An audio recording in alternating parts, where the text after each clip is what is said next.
당신이 정말로 우리 아이입니까? 존경받는 의사 가족 사이에서 자라는 우리 앞에 펼쳐져 있는 성적표를 자세히 살펴보는 아버지의 의심스러운 시선과 만났습니다. 나는 항상 그들의 발자취를 따르는 것이 나의 운명이라고 생각했기 때문에 어린 시절부터 부지런히 노력했습니다.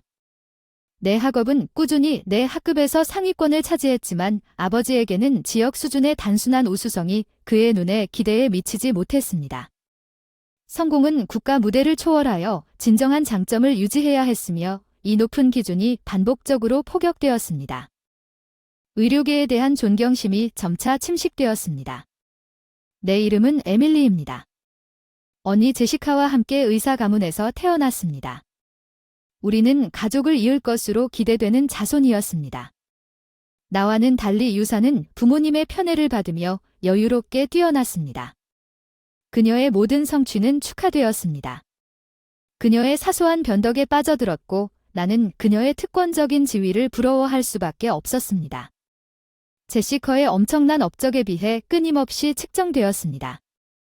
우리 사이에 5살의 나이 차이에도 불구하고 나는 지속적으로 부족한 것으로 나타났습니다.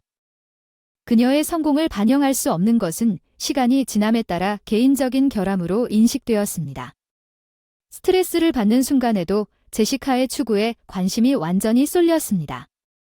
제시카의 언어적 폭행과 간헐적인 신체적 폭발은 명문 대학 준비 학교에 등록했다는 불신의 두려움 때문에 보고되지 않았습니다. 집에서 아르바이트를 구해 고등학교 졸업 관광 호텔에서 일하면서 위안을 찾았다. 유독한 환경에서 벗어나 집에 전화한 적도 있다. 6개월 동안 연락도 없이 지냈고 예상치 못한 연락이 고독을 깨뜨렸다. 새해를 맞아 집으로 돌아왔다. 축하아버지의 목소리는 협상의 여지를 남기지 말라고 명령했습니다. 전통은 우리 의사가 지배하는 친척들의 제회를 지시했습니다. 가족의 의무의 무게가 나에게 짓누르는 어려운 전망. 나는 하루 동안 돌아오는 것을 묵인했습니다. 나는 호텔에서 나의 의무를 저글링했습니다. 집에서는 분주한 계절에 나는 혼돈 속에서 연례 모임 준비를 감독하는 충실한 호스트 역할을 맡게 되었습니다. 나는 왜 이 부담이 계속해서 나에게 닥쳤는지 의문을 품었지만 가족 직업과의 차이로 인해 나는 가족의 기대에 묶여 있었습니다. 내가 떠나는 것이 아버지의 소환장과 일치하기를 바랐다. 지금은 한 번 더 고통스러운 재회를 하게 되더라도 가족의 전통을 존중할 것이다. 나는 이를 편리한 핑계로 신속하게 귀가할 계획을 세심하게 계획했지만 도착하자마자 아버지의 호황 목소리가 내 결심을 깨뜨렸다. 늦었다. 다들 곧 도착한다. 어제 왜 안 돌아왔나? 내일을 무시하고 핑계로 질책하며 나는 아무런 위로도 없는 집에 들어갔다. 나는 맡은 일을 충실히 수행했다. 친척들이 모여 축제를 시작하자. 나는 아무런 안도감 없이 집으로 돌아가는 어머니의 감시 아래 병원의 불만과 환자 고스이프로 가득 찬 수다 속에서 가족과 농담을 나누는 친숙한 외부인으로 주변에 남아있다는 느낌을 떨칠 수 없었습니다. 의료계는 다른 사람들에 대한 경멸밖에 낳지 않았습니다. 자신의 우월함을 자랑하는 제시카는 내가 의사가 되지 못했다는 명백한 실패에 대한 크리스토퍼의 조롱에 직면했을 때 동료와 환자 모두를 똑같이 조롱했습니다. 밤에 베일라는 가족의 숨막히는 경계에서 탈출했습니다. 나는 옷을 갈아입지 않은 채 버스에 탑승하여 직장 복귀를 우선시했기 때문에 미래의 집안일과 의무에 대한 그들의 불평은 무시되었습니다. 나는 연간 무역 내용을 유지하기 위해 남겨두었습니다. 7년 동안 가족과의 찰나의 연결이 이 의식은 나의 부모님이 학교를 통해 나를 지원했던 예상 경로와 달랐음에도 불구하고 단 하루의 의무적인 재결합으로 변함없이 지속되었습니다. 비록 해마다 대학 학위가 없었음에도 불구하고 나의 연례 방문은 단순한 형식으로 남아 있었습니다. 1년 중 친숙한 시간이 다시 한번 다가옴에 따라 내 독립생활의 짧은 막간. 나는 아버지의 피할 수 없는 전화에 대비했지만 마침내 전화가 울렸을 때 화면에 번쩍이는 것은 아버지의 이름이 아니라 예상치 못한 일을 예고하는 예상치 못한 전화였습니다. 우리의 연례 전통이 뒤바뀌어 나는 제시카의 전화가 드물게 발생하는 것에 놀라 머뭇거리며 통화 버튼을 눌렀다. 부모님의 최악의 상황이 두려워 대답을 하는 동안 불안한 생각이 머릿속을 맴돌았지만 나의 우려와는 달리 제시카의 목소리는 예상치 못한 소리와 함께 전화를 통해 흘러나왔다. 활기이봐. 당신 직장의 젊은 CEO가 최근에 TV에 자주 나왔다는 걸 알지 못하셨나요? 그녀의 흥분이 눈에 띄지 않았나요? 그녀의 평소 태도와는 확연히 다릅니다. 나는 그녀를 이해하려고 애썼습니다. 갑작스런 태도의 변화, 이 대화가 어디로 향할지 확신할 수 없습니다. 잠정적으로 최근 새 호텔 개장으로 인해 CEO가 언론에 노출된 것을 인정했지만 내가 상황을 완전히 파악하기 전에 제시커는 열심히 끼어들어 그를 만나고 싶다고 표현했습니다. 그를 소개합니다. 나는 그를 본 이후로 그에게 완전히 반했습니다. TV 게다가 그 사람은 젊은 스승이지 않습니까? 그는 나에게 완벽할 것입니다. 침묵에 잠겨 적절한 단어를 찾으려고 애썼습니다. 제시카의 대담한 요청이 나를 당황하게 만들었습니다. 겉보기에 현실과 일치하지 않는 그녀의 열망, 제시카만큼 오만한 사람이 어떻게 자신이 할 수 있다고 믿을 수 있겠습니까? 내가 대답을 하기 전에 그와 같은 사람의 관심을 사로잡아라. 제시카는 어떤 반대에도 계속 강압적으로 굴었다. 항공 직원은 아마 그를 만나지도 않았을 것이고 너처럼 평범한 여자가 있어도 그에게 눈에 띄지 않을 것이다. 말은 깊어졌지만 그녀의 끊임없는 독백 속에서 나는 침묵을 지켰다. 나는 끼어들려고 했지만 제시카의 추진력은 멈출 수 없었다. 그녀의 주제넘음은 끝이 없었다. 그녀는 CEO가 자신을 확신하고 방문했을 때 머물 계획을 아무렇지도 않게 나에게 알렸다. 그녀의 아름다움으로 그를 설득하는 능력, 나는 제시카의 대담함에 당황한 내 목소리를 찾기 위해 애썼지만 제시카는 결혼을 위한 중개 모임을 고려하기로 되어 있지 않습니까? 30살에 결혼하는 것이 우리 가문의 전통입니다. 그녀와 추리하려는 나의 미약한 시도는 실패로 끝났습니다. 경멸적인 웃음, 전통적인 방식은 너무 구식입니다. 게다가 내가 정상을 목표로 할 수 있는데 왜 덜 만족하는지 생각하지 않습니까? 그녀가 무심코 숙박비를 충당해달라고 요청하자 그녀의 말이 허공에 떠서 말문이 막혔습니다. 나는 노력의 무익함을 깨달았습니다. 무거운 마음으로 그녀와 추리하기 위해 나는 제시카의 환상과 현실에 피할 수 없는 충돌이 두려워 상황의 부조리함에 체념했다. 나는 정략 회의에 대한 언급에 놀랐다. 제시카는 이미 그런 과정을 거치지 않았을까 하는 생각이 들었다. 얼마 전 적합한 후보자가 제한되어 있다는 사실을 알고 낙담했습니다. 저는 35세 남성을 잠재적인 일치자로 소개받았습니다. 그의 적합성은 아쉬운 점이 많았고 제시카가 자신이 준비한 회의를 경멸하는 것을 보면서 가라앉는 감정을 느꼈습니다. 파트너만 추가했습니다. 실망스럽게도 전통에 대한 그녀의 경멸이 내가 그녀를 알렉산더에게 소개할 의무가 있다는 것을 의미하지는 않았습니다. 나는 그녀에게 그것이 가능하지 않다고 단호하게 알렸고 한 달 후에 통화를 끝냈습니다. 나는 가족의 의무를 다하기 위해 마지못해 새해 첫날 집으로 돌아왔습니다. 신속하게 떠나기 전에 그러나 올해 내 친척들은 내가 호텔에서 일하는 것에 유난히 집착하는 것 같았습니다. 에멀리, 나는 당신이 그런 비천한 일을 처리할 수 있다는 것에 놀랐습니다. 크리스토퍼는 엄마가 내 일을 관리하는 능력에 대해 감동받은 어조로 반향을 일으켰다고 말했습니다. 그들의 것보다 덜 중요하다는 것조차 아빠도 내가 없어서 동네 소문에서 그를 구했다는 안도감을 표명했다.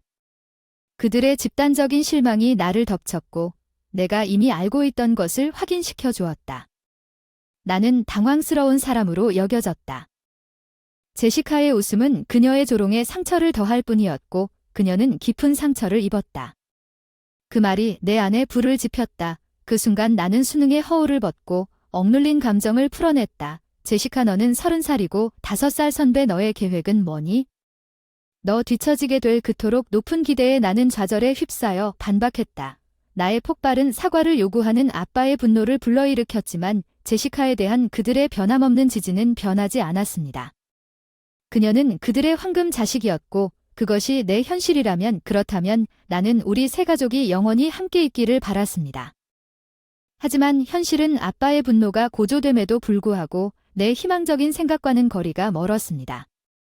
나는 내 감정이 그의 분노를 더욱 악화시킬 뿐이라는 것을 알고 속으로 머물렀습니다. 그런 태도는 무엇입니까? 아빠의 목소리는 붐을 일으켰고 엄마의 엄숙하게 고개를 끄덕이는 소리가 강조되었습니다. 친척들 집단적 합의 숨막히는 무게감 숨막히는 분위기에 지쳐 말을 하려고 마음의 준비를 했으나 실패자라고 하는 아빠의 신랄한 발언이 우리 가족에게 수치심을 안겨주었다. 떠날 준비가 된 소지품 올해 이후에 돌아올 예정입니다. 지금까지의 모든 것에 감사를 표하며 출구로 향하면서 공중에 맴도는 내 말을 굳게 선언했습니다. 문 밖에서 차가 멈추는 소리가 내 주의를 끌었습니다. 나는 부모님 근처에 주차된 고급 자동차를 발견했고 제시카는 도착하여 호기심이 최고조에 이르렀습니다. 놀랍게도 운전사는 바로 우리 회사의 사장인 엘리그젠더 이알이었습니다. 이제 막 떠날 때가 됐다고 설명이 늦어진 것에 대해 사과했습니다. 알렉산더는 평범한 작별 인사로 말을 초월하는 이해를 암시하는 미소로 대답했습니다.